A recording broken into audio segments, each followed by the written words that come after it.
त्यस्तो केही दृष्टान्तहरू छन् तपाईँसँग, जस्तो कि भाषा नै नजान्नेको कारणले तपाईँले अघि नै भन्दै हुनुहुन्थ्यो नि, जस्तो नेपालमा त बुढा हजुरबा हुनुहुन्छ, घरमा इङ्ग्लिसको शब्द नबुझिदिने, बोल्न सकेसम्म प्रयोग नगर्ने। एउटा घरमा चाहिँ तपाईँको बिहान बेलुका हाम्रो घरमा सामान्य अब एउटा मन्दिरहरू हुन्छ होइन, पूजा कोठाहरू हुन्छ, त्यहाँ यसो धुपबत्ती गर्ने। हाम्रै संस्कृतिका हाम्रै दाजुभाइ दिदीबहिनी नै बच्चाहरूले चाहिँ, किनभने नेपालमा हुँदाको पीडा हुन्छ नि कतिलाई, त त्यो छोड्नु भनेको उसलाई चाहिँ त्यो बोल्ने भाषाको सिक्नु हो नि त होइन। नभए भनेदेखि चाहिँ तपाईँको बुझ्ने मात्रै, बोल्न सकेन भनेदेखि त्यसको मतलब छैन। मामाली हुनुहुन्छ, घर हुनुहुन्छ, अरू आफन्तहरू हुनुहुन्छ, पछि छुट्टीमा नेपाल जानु पर्ला अथवा उहाँहरू यहाँ आउनु होला, त्यति बेला चाहिँ भाषा नै यहाँको दोस्रो पुस्ताले, हाम्रो बालबच्चाले चाहिँ राम्रोसँग कम्युनिकेट गर्न नसकेकै कारणले गर्दाखेरि चाहिँ परिवारलाई अप्ठ्यारो परेको केही उदाहरणहरू तपाईँको अनुभवमा छन्? थुप्रै उदाहरणहरू छ। जस्तै यहाँ नाति नातिनाहरू भएर नेपालबाट हजुरबा हजुरआमा यहाँ डुल्न आउँदाखेरि एउटै घरमा तपाईँको कम्युनिकेसन हुन नसक्दाखेरि त्यो हजुरबा हजुरआमाको पीडा थुप्रै देख्न सकिन्छ। KVA Global Education and Migration, with over 6 years of glorious history and hundreds of visa grants. We are proud of our migration agents. For more details, visit www.kvaglobal.com, a trusted brand in education and migration.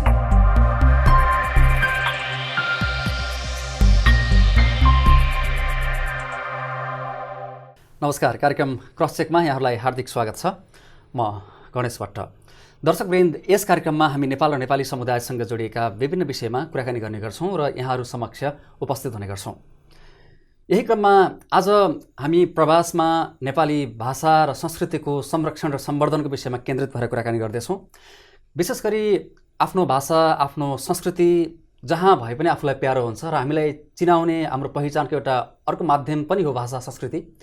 त्यसो भनिरहँदाखेरि प्रवासमा रहँदाखेरि अहिले त झन्डै 1/3 जनसङ्ख्यामा नेपालीहरू विभिन्न देशहरूमा छन् र विशेष गरी अमेरिका, अस्ट्रेलिया, युरोप लगायतका देशहरूमा त त्यहाँ दोस्रो तेस्रो पुस्ताहरू पनि बढिरहेका छन् र त्यहाँ माइग्रेट भएर लामो समयसम्म पछिसम्म त्यहाँ बस्ने खालको अवस्थाहरू पनि सृजना भइरहेको छ। त्यही परिप्रेक्ष्यमा विदेशमा बस्ने नेपालीहरूको माझमा आफ्नो नेपाली भाषा, नेपाली संस्कृतिलाई कसरी जोगाउन सकिन्छ, कसरी दोस्रो पुस्तासम्म आफ्नो भाषा संस्कृतिलाई बढाउन सकिन्छ भन्ने विषयमा केन्द्रित भएर कुराकानी गर्नका लागि आज मसँग हुनुहुन्छ नेपाली हिन्दू समाज अस्ट्रेलियाका संस्थापक पण्डित प्रकाश डडारी। पण्डितजी, स्वागत छ। हस्, धन्यवाद। र यो एउटा अर्को समयको नयाँ वर्ष, अङ्ग्रेजी नयाँ वर्षको यो सङ्घारमा कुराकानी पनि यहाँसँग गरिरहेछौँ, त्यसैले अङ्ग्रेजी नयाँ वर्षको शुभकामना पनि छ यहाँलाई, यहाँहरूको सबै परिवारमा र यो जुन लाउरी टिभीको सम्पूर्ण चाहिँ संस्थागत सबैमा मेरो पनि हार्दिक मङ्गलमय शुभकामना। देश विदेश जहाँ रहनुभएका जति पनि नेपाली भाषी नेपालीहरू हुनुहुन्छ, यहाँहरूलाई नयाँ वर्षको हार्दिक मङ्गलमय शुभकामना व्यक्त गर्दछु। हजुर, अब अघि व्याकरण भने जस्तै यहाँ नेपाली हिन्दू समाज अस्ट्रेलियाको संस्थापक पनि हुनुहुन्छ, अहिले पनि कार्य समितिमा हुनुहुन्छ र पण्डितका रूपमा आफ्नो हिन्दू संस्कृतिलाई जोगाउनको लागि यहाँले महत्त्वपूर्ण भूमिका खेल्नु भएको छ। एकजना तपाईँका लागि चाहिँ नेपाली अथवा अङ्ग्रेजी नयाँ वर्षले कतिको दुईवटा उस्तै हुन्छन् कि नयाँ वर्ष भन्ने बित्तिकै त्यसमा कस्तो हुन्छ? अब यो हाम्रो जुन विक्रम सम्वत, जुन हाम्रो एउटा शुभारम्भ, हाम्रो देशअनुसारको चाहिँ एउटा नयाँ वर्ष हो होइन, यो त हाम्रो लागि अत्यन्तै महत्त्वपूर्ण हुन्छ नै। तर हामी अङ्ग्रेजी नयाँ वर्ष पनि जुन यो हामी विदेशमा रहेको कारणले गर्दा सम्पूर्ण गतिविधिहरू यहीँको समय तालिका अनुसारले चल्ने हुँदाखेरि यो पनि हाम्रो लागि अत्यन्तै महत्त्व हुन्छ नै। तर यसो भनिरहँदाखेरि हाम्रो चाहिँ एउटा जुन हाम्रो नेपालीहरूको नयाँ वर्ष छ त्यो अत्यन्तै महत्त्वपूर्ण हो, साथै यो पनि नेपालीकै बढी माया लाग्छ होइन।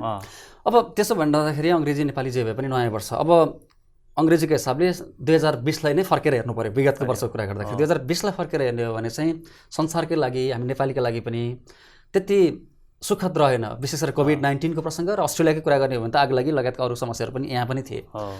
त्यसैले 2020 चाहिँ इतिहासमै एउटा सम्झन लायक भनौँ अथवा बिर्सन लायक वर्षको रूपमा दर्ज त भयो नै। 2021लाई चाहिँ कस्तो देख्नु भएको छ? कस्तो छ 2021? सुखद छ कि कस्तो रहन्छ कि समग्रमा भन्दाखेरि? यहाँले भन्नुभयो जस्तै साँच्चै नै 2020 एउटा हामी मानव जातिको लागि अत्यन्तै एउटा दुःखद वर्ष रह्यो र हुन चाहिँ अब तपाईँको कुनै पनि राम्रो कुराको लागि नराम्रो, नराम्रो कुराको लागि राम्रो, यो भनेको कुरा हाम्रो एउटा मानव जीवनमा राम्रोलाई नराम्रोलाई दुईटै कुरालाई हामीले सहजताको रूपमा लिनुपर्छ। त यदि यो नराम्रो कुराबाटै राम्रोको सुरुवात हुने हाम्रो विविध भनाइहरू पनि छ। त त्यसो भनिराख्दाखेरि अहिले वास्तवमै हेर्ने हो भनेदेखि दैनिक रूपमा चाहिँ नेपालमा विश्वमा धेरै मान्छेहरू आफन्तहरू देहान्त भइरहेको एभ्रिडे हामीले खबरहरू सुनिरहेका छौँ। यदि तपाईँले त्यो फेसबुकमा पहिला हाम्रो जन्मदिनको शुभकामना भन्ने जस्तै हार्दिक श्रद्धाञ्जली यस्ता शब्द प्रयोग गरेर धेरै देख्न सक्छौँ। तर अब यति भनिरहँदाखेरि अब यो दुःखद कुरा हो, दुःखद क्षण हो र पनि अब यो हामीले हाम्रो विभिन्न धर्मशास्त्रले पनि भन्छ कि मृत्युदेखि मानिसहरू डराउनु हुँदैन। मृत्युको विषयमा प्रत्येक दिन 10 मिनट सोच्नुपर्छ, त्यसले सहजता हुन्छ। र अब अहिले जति पनि देहान्त हुने भएका जति परिवारहरू हुनुहुन्छ अत्यन्तै दुःखी छ, अहिले जान पाइराख्नु भएको छ। एकदम वास्तवमा एकदम सुन्दाखेरि देख्दाखेरि हामी त अझै यही क्षेत्रमा भएको कारणले गर्दा प्रत्येक दिन 2-4 वटा 5-6 वटा नेपालमा यस्तो घटना घटेका फोनहरू आउँछन्, कसरी गर्ने के गर्ने, नेपाल जान सक्ने सुविधाहरू छैन।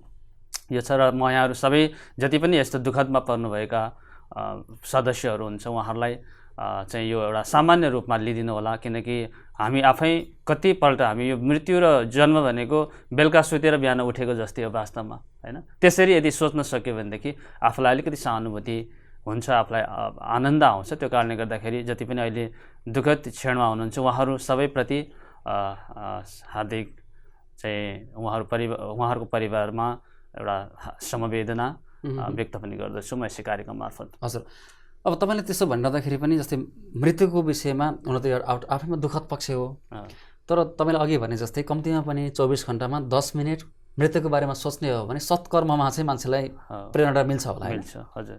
ठिक छ। अब हाम्रो आजको मुख्य विषयमै आउँ।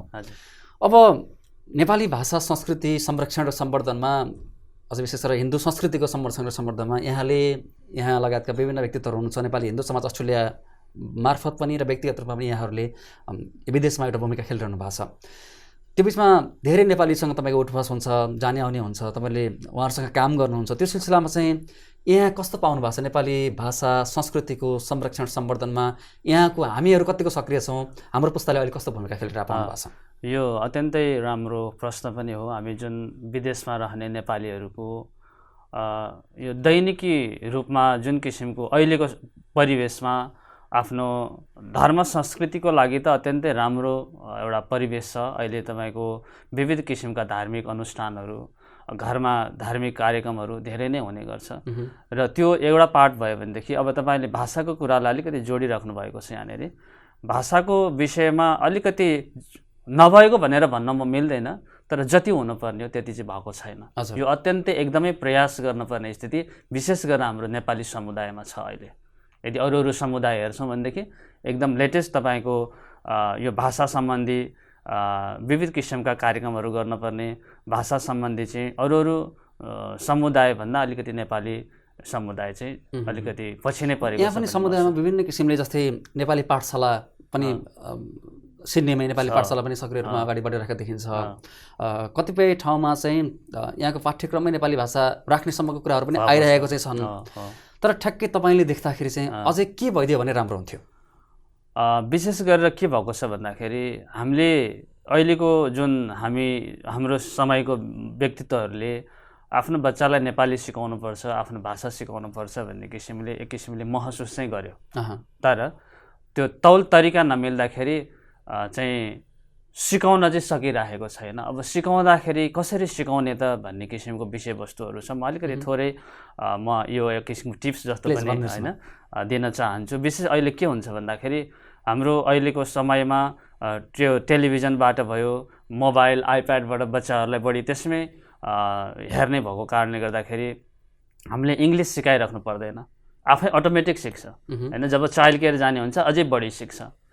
र यो समयमा अलिकति थोरै परिवारले सानो सानो कुराहरूमा यदि विचार गरिदियो भनेदेखि त्यसलाई अलिकति नियन्त्रण गर्न सकिन्छ। नम्बर 1 मा भनेको सकेसम्म बुवा आमाले घरमा झुकेर पनि नेपाली भाषा नै बोल्नु पर्यो, अङ्ग्रेजी झुकेर बोल्नु भएन है। त यदि तपाईँको यति बोल्न भएनको मतलब बोल्न नभए मात्रै होइन कि तपाईँको छोराछोरीलाई यति हुनु पर्यो कि मेरो बुवा आमालाई इङ्ग्लिस आउँदैन सम्म गराउनु पर्यो। जस्तो कतिपय ठाउँमा हुन्छ बच्चाहरूले बुझ्नलाई सबै बुझ्छ तर बोल्न सक्दैन। यसको मतलब के भइदियो भन्दाखेरि बुवा आमाले त नेपाली बोल्यो, नेपाली सिकाउनु पर्छ भनेर, तर उसले बोल्ने वातावरण भएन। जस्तो बच्चाले केही माग्यो केही कुराहरू भनेदेखि इङ्ग्लिसमा माग्छ, हामीले दिन्छौँ हैन। केही भन्न खोजेको कुरा, उसले सुनाउन खोजेको कुरा केही सुनायो, सूत्र अनुसार चाहिँ बुवा मम्मीले नबुझे जस्तो गरिदिनु पर्यो, जसले गर्दाखेरि उनीहरूले नेपालीमा बोल्नै पर्छ, उसले भाषा मुखबाट छोड्नै पर्छ। त त्यो छोड्नु भनेको उसलाई चाहिँ त्यो बोल्ने भाषाको सिक्नु हो नि त हैन। नभए भनेदेखि चाहिँ तपाईँको बुझ्ने मात्रै, बोल्न सकेन भनेदेखि त्यसको मतलब छैन। मैले हजुरले जुन प्रश्न गर्नुभयो, भाषा भएन भने संस्कार आउँदैन, भाषासँग संस्कार रिलेटेड छ। यो एउटा चाहिँ तपाईँको अत्यन्तै महत्त्वपूर्ण कुरा हो। अर्को कुरा पारिवारिक, तपाईँको भन्नुहोस् हाम्रो नेपालमा सबैजनाले इङ्ग्लिस बुझ्न सक्छ फ्यामिलीहरूले भन्ने छैन, तर त्यो जुन नाति नातिना छोराछोरीहरू नेपालमा जाँदाखेरि हजुरबा हजुरआमासँग एउटा दोहोरो कम्युनिकेसन गर्न यदि सकेन भनेदेखि त्यो एक किसिमको आत्मीयता छ नि परिवारको, त्यो हुँदैन, त्यो पाउन सकिँदैन। एकदम दुःखद एउटा क्षण आउँछ त्यतिखेर। त्यस कारणले गर्दाखेरि नै भाषा अत्यन्तै महत्त्वपूर्ण कुरा हो। मैले यसमै जोड पनि दिन्छु, म न्वारानहरूमा जान्छु हैन, त्यसमा भाषाको कुरा, संस्कारको कुराहरू अलिअलि जोडेर हैन सकेको त्यो प्रयास पनि गरिरहेको छु। यो अत्यन्तै एकदमै ठुलो विषयवस्तु हो। यसलाई चाहिँ हामीले विशेष गरेर प्रयास गरौँ, प्रयास गर्दा नसकिने कुराहरू केही पनि छैन। निकै महत्त्वपूर्ण कुरा उठाउनु भयो। तर कतिपय सन्दर्भमा चाहिँ हाम्रै संस्कृतिका हाम्रै दाजुभाइ दिदीबहिनी नै बच्चाहरूले चाहिँ, किनभने नेपालमा हुँदाको पीडा हुन्छ नि कतिलाई, नेपालमा चाहिँ अङ्ग्रेजी कमजोर भएको कतैको, अथवा यहाँ जो अहिले आउनु भएको छ हामीहरूमध्येकै कोही दाजुभाइ दिदीबहिनीहरू, उहाँ चाहिँ नेपालमा अङ्ग्रेजीको महत्त्व छ भन्ने बुझाइ उहाँहरूमा हुन्छ सायद, र त्यसले गर्दाखेरि पनि इङ्ग्लिस सिक्दै हुन्थ्यो भन्ने हिसाबबाटै गाइडेड भएका पनि कतिपय देखिन्छ। त्यस्तो पनि कि छैन?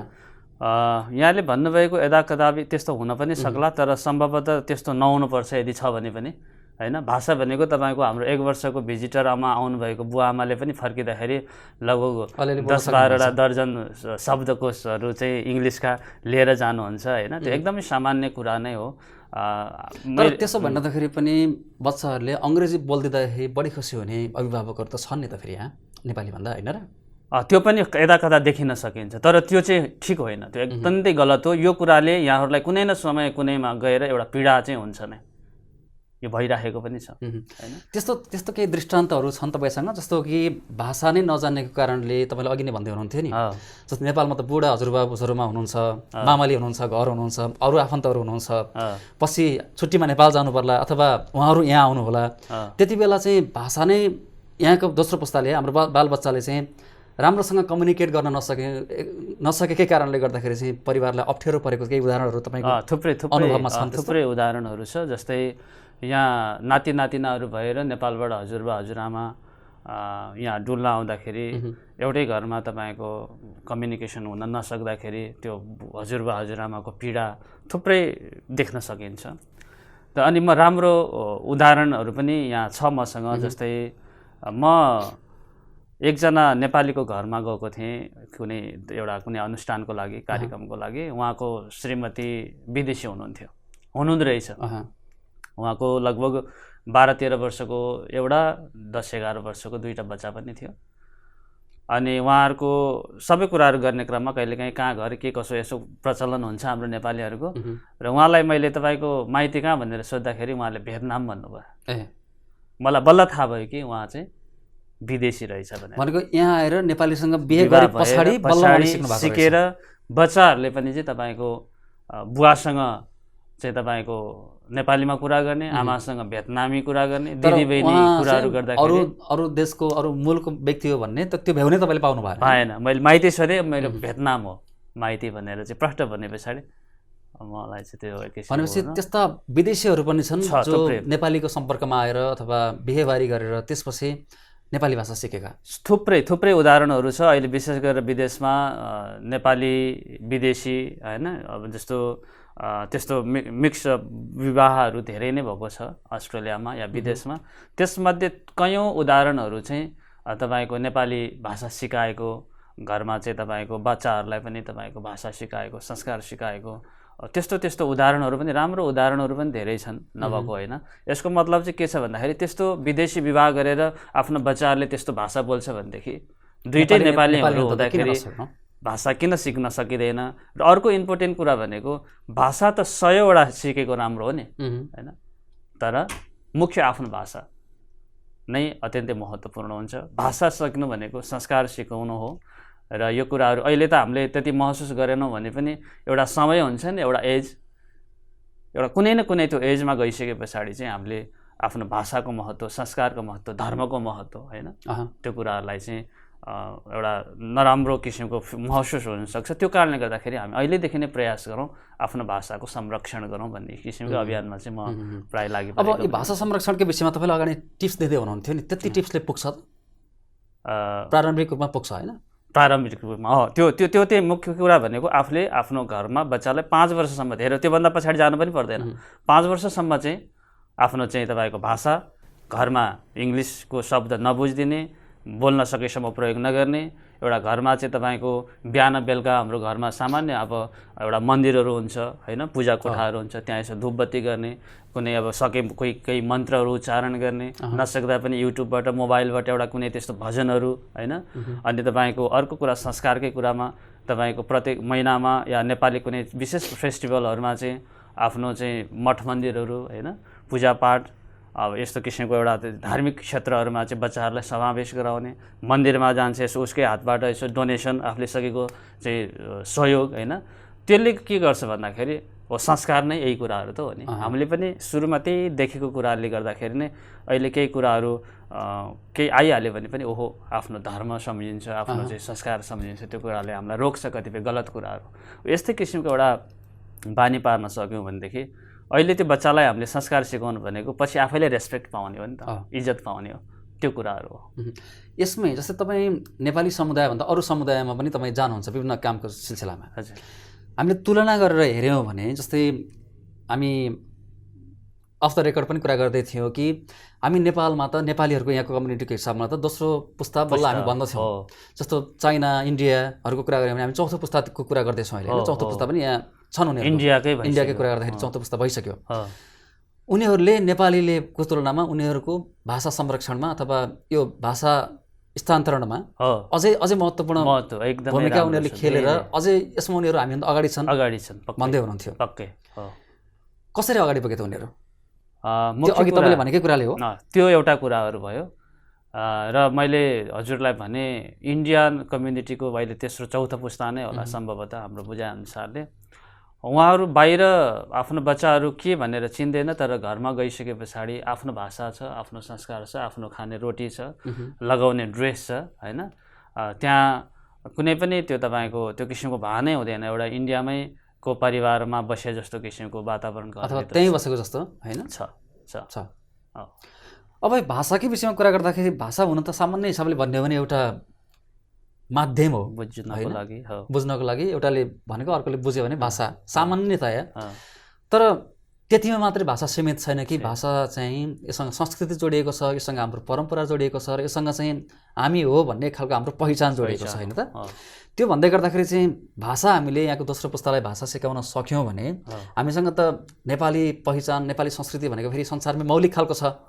त्यो भनेको आफूभन्दा ठुलोलाई आदर गर्ने लगायतका। जस्तो हामी आफूभन्दा ठुलो मान्छेलाई यहाँ जस्तो फर्स्ट नेमले बोलाउँदैनौँ होइन।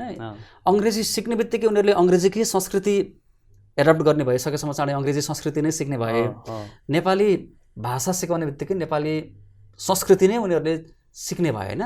त्यो हिसाबले तपाईँले इन्टरप्रेट गर्दै हुनुहुन्छ। हजुर हजुर। अब यो तपाईँको यसरी पनि ल्याउन हामीले त तपाईँको अब हामीमै मात्रै नेपाली सीमित हुने हो भनेदेखि हेर्नुहोस् त हाम्रो इन्डियन समुदायको अरू समुदायको त्यो ठुल्ठुलो सपिङ मलमा जानुभयो भनेदेखि त्यो खोज्ने कुरै भाषा छुट्टै छ। यहाँ सिटीतिर पनि छ होइन। भने उनीहरूले त्यो भाषालाई चाहिँ तपाईँको छोड्दै थियो भने त त्यो जरुरी थिएन, त्यो कारणले गर्दा उहाँहरूको भाषा नै लोप हुन सक्थ्यो नि त यो विदेशमा। भनेपछि त हामीले त यो भाषालाई त अझै बढी प्रमोट गर्नु पऱ्यो। हाम्रो बच्चालाई सिकाउन सकेन भने त त्यो पछाडि त गयो, झनै त्यसको आवश्यकता नै भएन। भनेपछि यदि हामीले आफ्नो पहिचान देखाउने कुरा हो भनेदेखि त त्यो त अझै हामीले व्यापकताको साथमा चाहिँ अझै यहाँ आवश्यकताको रूपमा चाहिँ भाषाको प्रमोसन गर्न सकिने भयो होइन। अब तपाईँले भने जस्तै यहाँको अभिभावकहरूलाई चाहिँ त्यो कुराको महसुस भएको छ, बच्चालाई सिकाउनुपर्छ भन्ने लागेको छ, उहाँहरूले कोसिस पनि गरिरहनु भएको छ। त्यो बाहेक यहाँका अरू स्टेक होल्डर्स जस्तो नेपाललाई यहाँ रिप्रेजेन्ट गर्ने भनेको त यहाँको नेपाल एम्बेसी पनि होला, अरू एनआरएन लगायतका कम्युनिटी अर्गनाइजेसनहरू पनि होलान्। उनीहरूको सक्रियता चाहिँ कस्तो पाउनुहुन्छ यो अभियानमा? अब अघि हजुरले भन्नुभएको थियो नेपाली पाठशालाहरू स्कुलहरू होइन, स्कुलमै पनि नेपाली भाषाको सब्जेक्टहरू राखेर त्यसरी एउटा किसिमको प्रयास भइरहेछ। अवश्य पनि यो व्यक्ति नभइकन एउटा संस्थागत रूपमै प्रयास गरिएको अभियान हो। तर यसो भन्दैमा वास्तवमा भने यतिमै इनफ चाहिँ छैन होइन। यसमा चाहिँ तपाईँको हाम्रो सङ्घ संस्था भए, धार्मिक सङ्घ संस्था पनि छन्, अन्य किसिमको सरकारी सङ्घ संस्था छन्, यहाँका विविध कम्युनिटीका सङ्घ संस्थाहरू छन्। सबैजनाले अलिकति प्रयास गरेर अझै योलाई पनि बढाउने हिसाबले, जस्तो एउटा अब हाम्रो अहिले कम्युनिटीको हिसाबले रकडेल प्रोग्राममा त्यो किसिमको अभियान सुरु भएको छ। त्यस्तै ठाउँ ठाउँमा अहिले त नेपालीहरू ठाउँ ठाउँमा कुना कुनामा पुग्नु भएको छ। त्यही ठाउँमा पनि त्यही एउटा तरिकाबाट आफ्नो पहुँच पुर्याउने हिसाबले सबैले सङ्घ संस्थाले व्यक्ति विशेष सबैले प्रयास चाहिँ गर्नुपर्ने आवश्यकता छ र त्यो हुनुपर्छ भन्ने चाहिँ मेरो भनाइ पनि हो। र अन्त्यमा अब जाँदा जाँदै नेपाली भाषा संस्कृतिको संरक्षण र सम्वर्धनमा यहाँले आफ्नो अभियान आफ्नो ठाउँबाट त पहल गरिरहनु भएको छ। जाँदा जाँदै केही भन्नुपर्ने छ अरू स्टेक होल्डर्सलाई अथवा हामी नेपाली दाजुभाइ दिदीबहिनीहरूलाई जो अहिले विदेशमा हुनुहुन्छ, विभिन्न देशमा बसेर हामीलाई हेरिरहनु भएको छ, उहाँहरूलाई तपाईँले अन्तिममा भन्नुपर्ने केही छ? सर्वप्रथम यहाँहरूले जुन आज हामीलाई भाषा संस्कृति सम्बन्धी विषयमा केही बोल्ने शुभ मौका दिनुभयो, यसको लागि हार्दिक आभार। र म सबै जति पनि विदेशमा जति पनि नेपालीहरू हुनुहुन्छ उहाँहरू सबैलाई एउटै कुरा हो, यो हामीले ढिलो छिटो महसुस गर्नु नै पर्छ कि हामीले आफ्नो भाषाको संरक्षण गर्न सक्यौँ भनेदेखि हामी आफ्नो संरक्षण हुने हो, आफ्नो देशको संरक्षण हुने हो। त्यसकारणले गर्दाखेरि भाषा अत्यन्तै महत्त्वपूर्ण कुरा छ। भाषा रह्यो भनेदेखि मात्रै हाम्रो पहिचान रहन्छ। त्यसको लागि चाहिँ हामी सबैले आफ्नो तर्फबाट प्रयास गरौँ। यो प्रयास सबैजनाले गर्दाखेरि सबै कुराहरू सजिलो हुन्छ। त्यो कारणले गर्दाखेरि आफूले जे सकिन्छ आफ्ना कुराहरूलाई आफ्नो चाहिँ एउटा प्रयासमा चाहिँ भाषा संरक्षणको लागि विदेशमा बस्ने सबै नेपाली जुटौँ, यो भन्न चाहन्छु। र जाँदै गर्दाखेरि यहाँहरू सबैमा पुनः पनि यो नयाँ वर्षको हार्दिक मङ्गलमय शुभकामना। अबको वर्षहरू हाम्रो लागि यो यस्ता कष्टपूर्ण किसिमको चाहिँ वर्ष नहोस्, अत्यन्तै उत्साह उमङ्ग आउने किसिमको वर्ष बनोस् भन्न चाहन्छु। हस्, यहाँलाई धेरै धेरै धन्यवाद। धन्यवाद। हवस् त, आजको कार्यक्रममा हामीले कुराकानी गऱ्यौँ विदेशमा नेपाली भाषा संस्कृतिको संरक्षण र सम्वर्धन कसरी गर्न सकिन्छ भन्ने विषयमा। नेपाली हिन्दू समाज अस्ट्रेलियाका संस्थापक पण्डित प्रकाश डोडारी हामीसँग हुनुहुन्थ्यो। उहाँसँगको यही कुराकानीसँगै आजका लागि कार्यक्रमबाट सम्पूर्ण युनिटका साथमा मलाई पनि बिदा दिनुहोस्। नमस्ते। KVA Global Education and Migration, with over 6 years of glorious history and hundreds of visa grants. We are proud of our migration agents. For more details, visit www.kvaglobal.com, a trusted brand in education and migration.